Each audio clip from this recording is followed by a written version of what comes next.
हुजूर, छोटी बहू रानी ने आपको याद किया है। क्यों?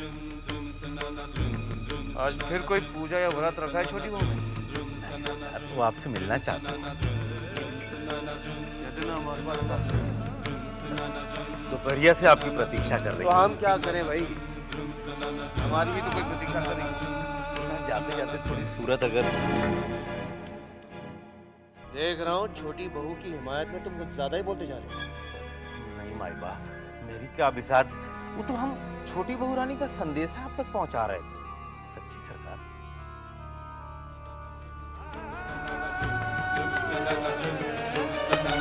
चलिए सरकार। छोटी बहू रानी, बंसी भैया छोटे बाबू को लेकर आ रहे हैं।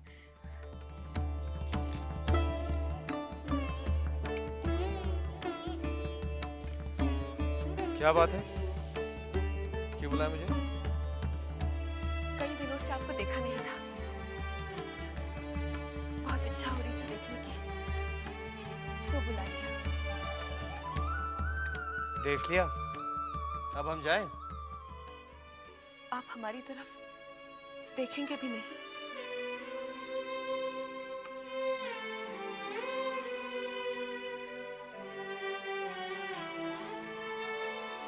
ऐसी क्या खास बात है?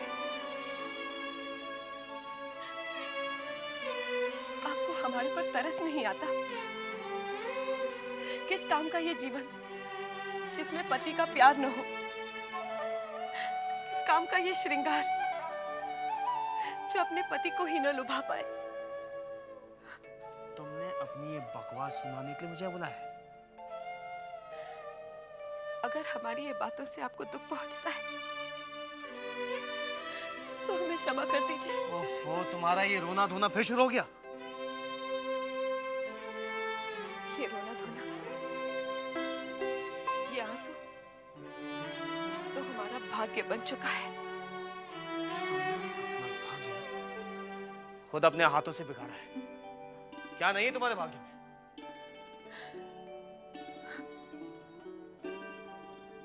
पति का प्यार। फिर शुरू कर दी अपनी बकवास। तुम बदलती क्यों नहीं? आप भी तो नहीं बदलते। मुझे बदलने की कोशिश भी मत करना। बड़ी बहू और मझली बहू की तरह खुश रहना सीखो तुम। उनके मन में जो आता है वो करती है। तुम्हारे मन में भी जो आता है तुम करो, हंसो गाओ। हंसते हुए और गाते हुए तो मैंने आज तक आपको भी नहीं देखा। देखो, तुम्हारी ये फजूल बातें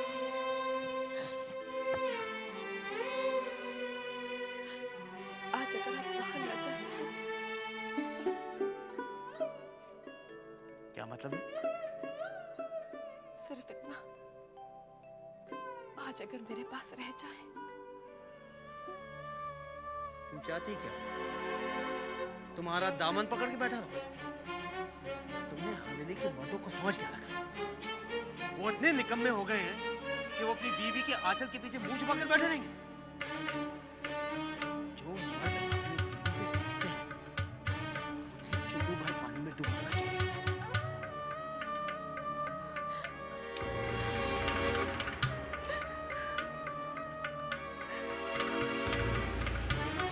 रानी का क्या होगा भैया?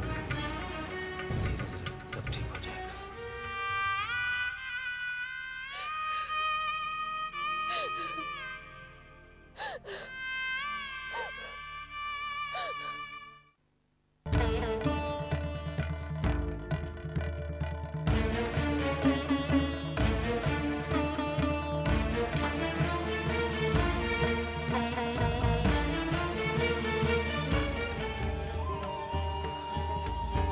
छोटे बाबू बहुत गुस्से में गए।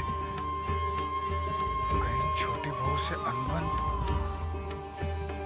अरे साले साहब, आप यहाँ? आपको फौरन बुलाया है। किसने? मास्टर जी ने कहा है कि मेरे साले साहब जहाँ भी हो उन्हें जल्दी भेज दो।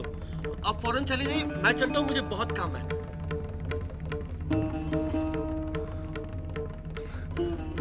मैं तो डर ही गया था कहीं छोटी बहू ने तो नहीं बुला भेजा। लेकिन जीजा जी तो चले गए थे। ऐसी क्या बात हो गई?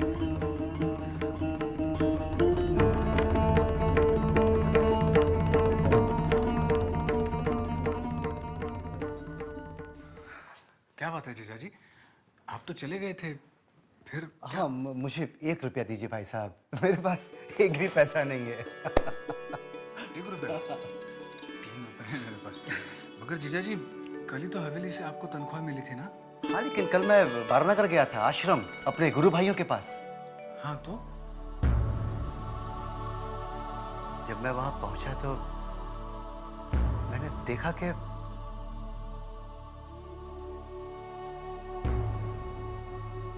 क्या बात है, आप लोग आज वेदांत नहीं पढ़ रहे?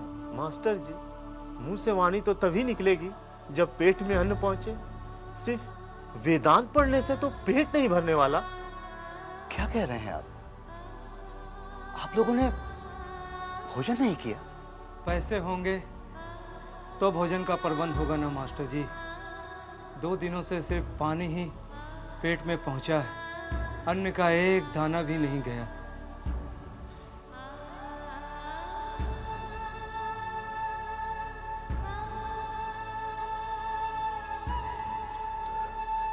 खैर ये चिंता मत करिए, आप लोग आप ये पैसे रखिए और अपने भोजन का इंतजाम करिए फौरन। वैसे खबर आई है कि नरेन भी 2-1 दिन में देश में लौटने वाले हैं। उनके आते ही आप लोगों की सारी परेशानियां खत्म हो जाएंगी। आप ही बताइए भाई साहब, मैं और क्या करता हूँ? तो आप अपने महीने की पूरी तनख्वाह आश्रम दे आए। तभी तो आपसे 1 रुपया लिए हैं मैंने। जीजा जी, पूरा महीना पड़ा है। चिंता मत करिए, आपने वो कहावत नहीं सुनी, सारी खुदाई एक तरफ, जोरू का भाई एक तरफ। आपको फाका नहीं करने दूंगा। नहीं, ऐसी बात नहीं है। अच्छा जीजा जी, आपने अभी नरेन का जिक्र किया था, ये कौन है? नरेन यानी विवेकानंद। गुरु परमहंस देव कहा करते थे कि नरेन एक दिन सारी पृथ्वी को हिला के रख देगा। गजब का तेज है उस आदमी में। अमेरिका में उसने भूकंप मचा दिया है, सारे अंग्रेज उसके तेवर से हक्का बक्का है। भला ऐसा क्या किया उन्होंने? उसने लोगों की समझ को आजादी की रोशनी दी है, समझाया है कि गुलामी बुरी चीज है। अपने मद्रास के भाषण में उसने जो कहा, उससे लोगों में क्रांति की लहर पैदा हो गई है। अच्छा, मैं चलता हूँ। और हाँ भाई साहब, परसों दोपहर को आप सियालदह स्टेशन आ जाइएगा। क्यों? अरे विवेकानंद आ रहे हैं, उनके स्वागत की तैयारी में जुटना है कि नहीं? हाँ भूलिएगा नहीं, परसों दोपहर को 2 बजे। और हाँ, इस बीच 2 दिन शायद मैं नहीं आ पाऊँ। क्यों? बस यहीं जरा व्यस्त रहूंगा। चलता हूँ। सियालदह स्टेशन दोपहर को 2 बजे। क्या बात है इब्राहिम भैया, आज बग्गी और दिन से ज्यादा सजाई जा रही है। कोई खास जगह जा रहे हैं क्या मजले बाबू? क्यों बंसी भैया, तुम्हें मालूम नहीं है? क्या? आज मजले बाबू एक पौधों की नीलामी में जा रहे हैं। अच्छा, और सुना है वहाँ एक खास पौधा चीन से आया हुआ है, जिसे मजले बाबू खरीदने जा रहे हैं। साहब लोगों की शौक भी अजीब होते हैं। जो अजीब ना हो वो साहब ही क्या है। क्या बात है, वाह। वैसे बंसी भैया, हाँ। शशि दिखाई नहीं दे रहा है। अरे तुमको पता नहीं है कुछ? नहीं? अरे अरे अरे, उसे तो पारे की बीमारी हो गई है।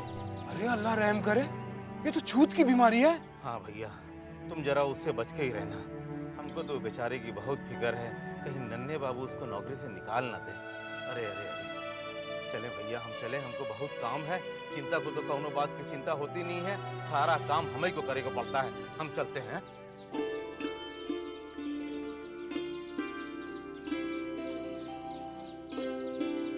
अरे साले साहब, आप गए नहीं अभी तक? बस जा ही रहा हूँ। कुछ सुने कि नहीं? क्या? अरे मजले बाबू आज जा रहे हैं पौधा लेने जो चीन से आया है।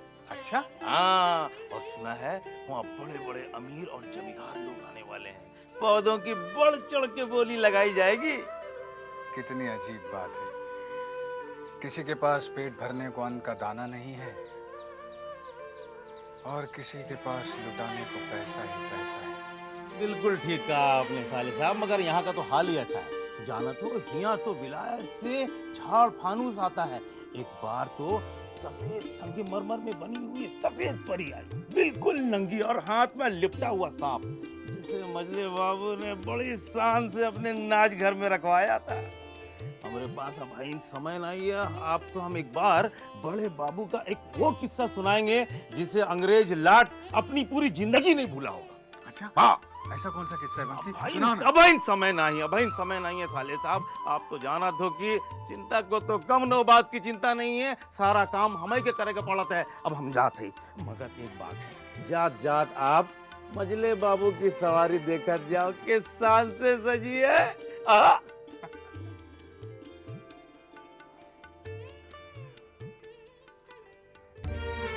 सरकार, जी सरकार। रुपए पैसे सब रख लिए हैं ना? चीन के उस खास पौधे को आज हम लेकर ही लौटेंगे। थैलियां भर ली हैं सरकार। आज मजले बाबू की इज्जत का सवाल है। सुना है वो छेनी जाता रहा आपका दुश्मन। किसकी बात कर रहे हैं सरकार? भला वो भिखारी हमारे मजले बाबू का क्या मुकाबला करे? ये तो वही बात हो गई कि जमीन आसमान को छूने की कोशिश करे। देखो सरकार, तूने मिसाल बहुत अच्छी दी। अब खुश हूँ। सही बात भी विदु के मुंह से निकलती है सरकार। आइए।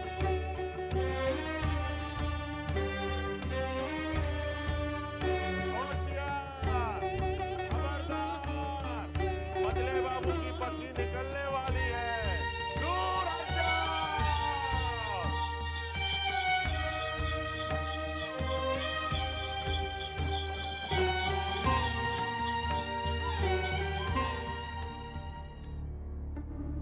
मजले बाबू, छिंदत तो पहुंच चुका है।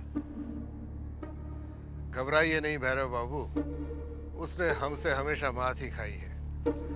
आज भी उसे पौधा नहीं मात ही मिलेगी। सरकार, मछली बाबू आ गए हैं।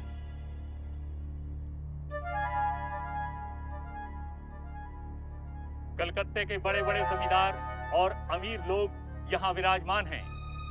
अब हम चीन से आए हुए इस खास पौधे की बोली 50 रुपए से शुरू करते हैं। 50 रुपए, 50 रुपए। आगे बोलिए। 5 रुपए। बोलिए। 55 रुपए। 60 रुपए। 60 रुपए। आगे बोलिए। ये पौधा आपकी हवेली की रौनक को और बढ़ा देगा। 60 रुपए। 60 रुपए। 62 रुपए। 62 रुपए। जी हाँ, 62 रुपए। आगे बोलिए। 62 रुपए। 62 रुपए। 70 रुपए। 70 रुपए। पूरे 100 रुपए। 100 रुपए। 100 रुपए। 100 रुपए। 150 रुपए। आगे बोलिए। ये पौधा आपकी हवेली की रौनक को और बढ़ा देगा। 200 रुपए। 200 रुपए। बोलिए बोलिए। 300 रुपए। 300 रुपए। ये पौधा तो अनमोल होता जा रहा है। बोलिए। 300 रुपए। 300 रुपए एक, 300 रुपए दो, 500 रुपए। 500 रुपए। अब बोली पौधे की नहीं, आन की लगाई जा रही है। 500 रुपए। बोलिए। बोलिए भी रुपया पड़ाइए। क्यों? इतना पैसा है नहीं और यह अभी अदा करना पड़ेगा। 500 रुपए एक, 500 रुपए दो और 500 रुपए तीन।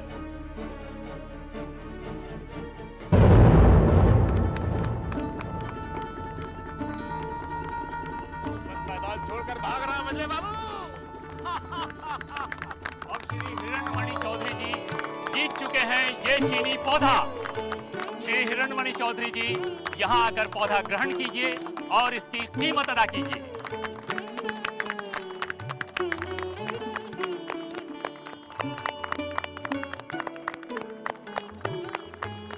गिन लीजिए, पूरे 500 रुपए हैं।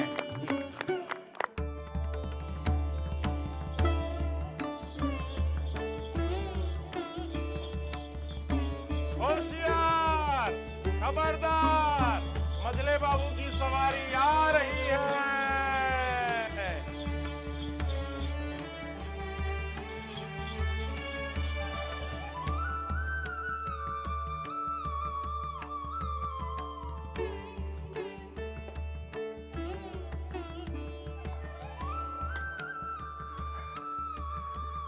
इस पौधे को हवेली के अंदर ले जाओ। जी सरकार। और आप लोग विराजिए बैठक खाने में, हम अभी आते हैं।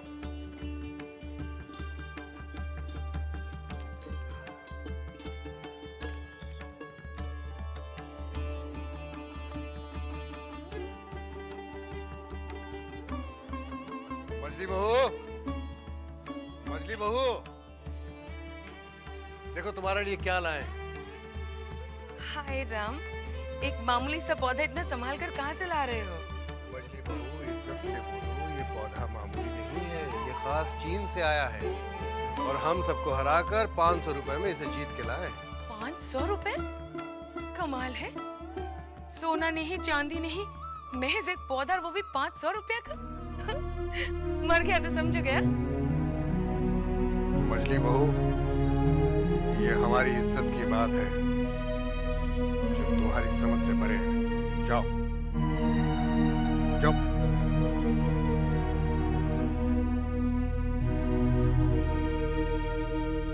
सरकार, आपकी इज्जत पर कभी आज भी आ सकती है भला? शेनी दत्त को पता ही नहीं कि वो बाबूगिरी किसे दिखाने चला था। ऐसा दुम दबाकर भागा कि पलट कर देखा भी नहीं। अरे उसकी ऐसी औकात कहाँ जो हमारे सामने खड़ा रह सके। छोटी बहू रानी, क्या आपको पता चला? किस बात का? यही कि मजले बाबू एक चीन का पौधा लेकर आए हैं। तो इसमें इतना आश्चर्य की क्या बात है? आश्चर्य की बात ये नहीं कि वो पौधा लेकर आए हैं, आश्चर्य की बात तो ये है कि वो पौधा 500 रुपए का खरीद के लेके आए हैं। क्या? 500 रुपए का? हाँ, उस पौधे के लिए बड़े बड़े लोग बड़ी बड़ी बोली लगा रहे थे। मजले बाबू ने सबसे बड़ी बोली लगा के वो पौधा जीत लिया। ऐसा क्या करामाती पौधा है ये?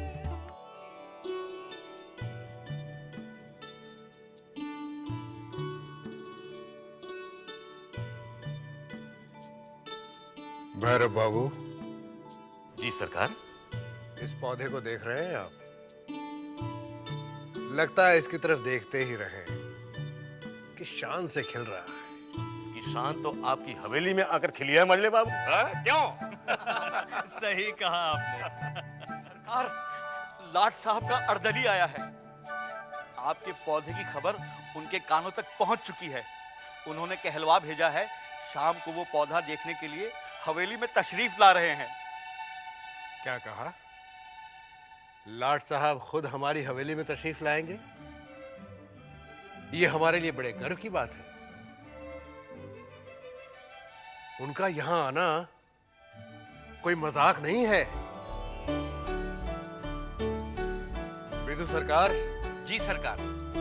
लाट साहब के स्वागत में कोई कमी नहीं आनी चाहिए। जी। हवेली की साफ सफाई करवाई जाए, कुछ खास किस्म के पकवान बनवाए जाए और मुन्नी बाई को मुजरे के लिए बुलाया जाए।